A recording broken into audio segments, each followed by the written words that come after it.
May 1945. The war ends and the Luftwaffe collapses overnight. Across Europe, thousands of German aircraft sit abandoned, from classic fighters to cutting-edge jets and unfinished prototypes. The Allies suddenly control technology years ahead of its time, and a silent race begins to capture, study, or destroy everything they find. Luftwaffe planes at Germany's surrender. In early May 1945, as Germany surrendered, the Luftwaffe had effectively ceased to function. Aircraft stood abandoned on airfields from Norway to Austria, some intact, others stripped for parts or damaged by bombing. Fuel shortages, scattered command structures, and destroyed infrastructure had grounded many units for weeks. By the time the capitulation took effect on the 8th of May, thousands of aircraft remained where they were, silent evidence of a force that had once dominated the skies over Europe. Across northern Germany, key sites such as Flensburg and Lübeck held large numbers of grounded aircraft, some intact, others damaged or unfinished. In Prague, hangars were filled with Messerschmitts, Heinkels, and late-war prototypes. At Rechlin, the Luftwaffe's main testing center, Allied investigators found experimental airframes, wind tunnel models, and technical documents that revealed the scope of Germany's jet and rocket research.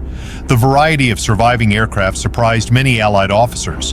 Alongside classic types like the Messerschmitt Bf-109 and Focke-Wulf FW-190, they found advanced innovations such as the Arado R-234 jet bomber, the Heinkel He-162, and the remains of projects like the Junkers Ju-287 bomber. Transport and reconnaissance aircraft, including the Junkers Ju-52 and Heinkel He-111, were scattered across airfields as well. Many units had simply run out of fuel in the war's final weeks, leaving machines parked and untouched. By the time the fighting ended, the Luftwaffe's administrative structure had collapsed. Commanders surrendered to whichever Allied forces they encountered, and ground crews often abandoned posts without orders. Aircraft maintenance records, fuel depots, and spare parts stores were incomplete or destroyed. The Allied Control Commission quickly established strict rules. All German aircraft were grounded, and no German pilot could fly without direct Allied authorization. These measures aimed to prevent unauthorized flights, escape attempts, or the movement of senior officials. A debate soon emerged within Allied commands about what should be preserved and what should be destroyed. Some officers argued that German aircraft posed a risk if left intact, while others saw their potential for research. What is clear is that from the first days after the surrender, the fate of the Luftwaffe's planes became a matter of intelligence, logistics, and political calculation.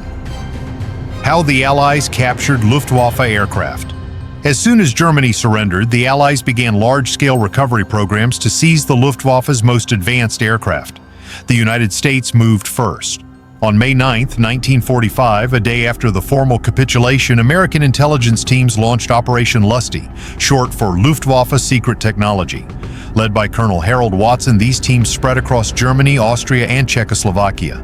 Their mission was clear: locate advanced aircraft, secure technical documents, and transport selected machines back to America for testing. At Lechfeld in Germany, American forces secured several intact Messerschmitt Me-262 jets. At Grove Airfield in Denmark, they found Arado jet bombers and a mix of late-war prototypes. Aircraft deemed valuable were flown or dismantled for shipment to the Wright Field Testing Center in Ohio. Others went to Freeman Field in Indiana, where evaluation units cataloged equipment, engines, and design features. Pilots from the Watson's Whizzers Flight Group test flew captured jets under controlled conditions. Their reports shaped early American understanding of swept wings, jet propulsion, and high-speed aerodynamics. The British launched a parallel effort known as Operation Surgeon. Unlike the Americans, who focused on capturing physical aircraft, the British were equally interested in the engineers, scientists, and technicians who built them. Teams from the Royal Aircraft Establishment moved into airfields at Fassberg, Schleswig, Husum, and Rechlin, interviewing surviving personnel and gathering documents. Selected experts were transferred to British facilities for post-war work. At RAF Farnborough, test pilots flew captured aircraft, including the Me-262, to better understand its strengths and weaknesses. The British were particularly interested in the He-162, whose lightweight design offered lessons for future trainers and interceptors. The Soviet Union also moved quickly. Their trophy brigades seized factories and airfields across Saxony, Thuringia, Silesia, and Czechoslovakia. Major production centers such as the Avia Works in Prague and the Bf-10-9 assembly lines in Moravia fell under Soviet control. Aircraft were shipped east by rail, along with tooling equipment and engineers. At air bases near Moscow and Leningrad, Soviet pilots and designers examined the Mi-262 and R-234, integrating their findings into early jet projects. Competition soon emerged among the Allies. Each power wanted access to the rarest aircraft, especially prototypes that existed in small numbers. There were disagreements over which side had the right to certain machines, particularly at sites in central Germany where American and Soviet forces arrived only days apart. The Allied Control Council attempted to coordinate collection efforts, but tensions reflecting early Cold War divisions were already visible. German personnel played an important role in these programs. Former pilots, mechanics, and engineers answered technical questions, sometimes under supervision and sometimes as part of temporary employment agreements. Their explanations helped Allied teams operate complex systems such as the Jumo 004 jet engine, the BMW 003, and advanced navigation equipment. The Allies documented everything: photographs, blueprints, flight manuals, and test reports before deciding which aircraft to keep and which to destroy. By late 1946, the major collection efforts were complete. Dozens of Luftwaffe aircraft had been shipped to the United States, Britain, and the Soviet Union for testing. These programs shaped early jet development and set the stage for the next phase, the destruction of everything that remained. Why the Allies destroyed most Luftwaffe planes. By late 1945, the Allied Control Council ruled that Germany could not retain any military aircraft. The most valuable examples had already been shipped abroad. The thousands that remained were marked for destruction, turning airfields across Europe into vast scrapyards between 1945 and 1948. The directive was simple. Every German aircraft, fighters, bombers, transports, trainers, and prototypes had to be eliminated unless reserved for research. Bases such as Flensburg, Lübeck-Blankensee, Grove, and Tarnowitz became disposal hubs where Allied crews stripped and crushed airframes, feeding metal back into Europe's rebuilding industries. At Grove, rows of fighters were dismantled. In northern Germany, British teams destroyed intact bombers that had survived the war. Even late-war jets were broken down unless already assigned to test programs. Some aircraft were burned in pits or loaded onto barges and sunk along the coast.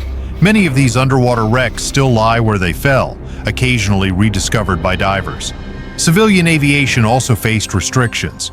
Aircraft such as the Junkers Ju-52, which had both military and commercial uses, were reviewed on a case-by-case basis. Some were converted for limited transport services, but many were still scrapped for consistency with Allied policy. In Czechoslovakia, captured aircraft transitioned briefly into service under new designations before the majority were retired and dismantled. France, which operated several German types for training and testing, eventually phased them out as spare parts ran low and maintenance challenges increased. Historians still debate whether more aircraft could have been preserved. Several researchers argue that many historically unique airframes were lost during this period simply because no museums or archives had space to store them. Others note that Allied priorities focused on demilitarization, not preservation, and that the political desire to dismantle Germany's war machine outweighed concerns about historical value. The limited number of surviving Luftwaffe aircraft today is a direct result of this disposal phase. Economic factors also shaped the destruction process. Metal shortages across Europe meant that aluminum and steel from Luftwaffe aircraft were valuable resources. Recycling airframes helped supply industries producing consumer goods, infrastructure materials, and machinery essential for recovery. For many local workers, scrapping aircraft provided stable employment during a challenging transition period. By 1948, the vast majority of Luftwaffe aircraft no longer existed. The runways that once hosted major fighter units and bomber groups were cleared or repurposed. Some became training grounds for Allied occupation forces. Others reverted to farmland or became civilian airports. The surviving Luftwaffe planes. After World War II. Even as most Luftwaffe aircraft were dismantled after 1945, a smaller number entered a second life under foreign flags. From 1946 onward, several countries operated German-designed aircraft out of necessity, availability, or technical interest. These fleets were often short-lived, but they played an important role in early post-war aviation. Czechoslovakia became one of the first nations to repurpose German equipment. Factories in Prague, Kunovice, and Letňany held both completed aircraft and partially finished airframes, which engineers assembled into operational fighters. The most famous result was the Avia S-199. Though difficult to fly, the S-199 equipped the Czechoslovak Air Force until newer Soviet aircraft replaced it. Several were later sold to Israel, becoming the nation's first fighter aircraft in 1948. Spain also extended the legacy of German fighters. Under license agreements dating back to the late 1930s, Spanish factories produced the Hispano Aviation HA-1112, a modified Messerschmitt Bf-109 design with Spanish-made engines. These aircraft served in the Spanish Air Force into the mid-1950s. Their most famous appearance came decades later when they were used to portray German fighters in films such as the Battle of Britain. Norway operated captured Bf-109s and R-96 trainers during its early post-war rebuilding period. Part shortages eventually grounded these planes, but several airframes survived long enough for restoration efforts in the 1960s and 1970s. Civil aviation also benefited indirectly from surviving German technology. The Junkers Ju-52 transitioned into a passenger service in several countries. In France, the Toucan variant was produced at the Amiot factories and used in colonial transport roles. Lufthansa briefly operated Ju-52s in the early 1950s before shifting to modern-built aircraft. By the time West Germany established the Bundesluftwaffe in 1956, none of the old Luftwaffe aircraft were considered for operational use. The new Air Force relied on Allied-built designs such as the F-84 Thunderstreak, Canadair Sabre, and later the F-104 Starfighter. German aviation culture had moved into the jet age, leaving wartime designs behind. Efforts to preserve surviving airframes grew in the second half of the 20th century. Many of today's museum pieces come from crash sites, remote lakes, or long-buried wrecks from the Eastern Front. Restorers often had to combine parts from multiple aircraft to create a single display model. In the modern era, only a small number of intact Luftwaffe aircraft still exist. Examples of the Me-262, Bf-109, FW-190, and Arado AR-234 sit in museums from Washington to Berlin, while a few privately built replicas fly at air shows. Almost all original wartime airframes remain grounded. What survives today is only a fragment of the vast force once spread across Europe, silent reminders of how quickly even the most advanced machines can disappear and how the post-war world reshaped the legacy of German aviation. If you found this video insightful, watch What Happened to German U-Boats. After WWII, next, a deep look at how the U-boat fleet was captured, studied, and scattered across the world in the aftermath of the war. Like this video, subscribe, and hit the bell for more History Inside. Thanks for watching.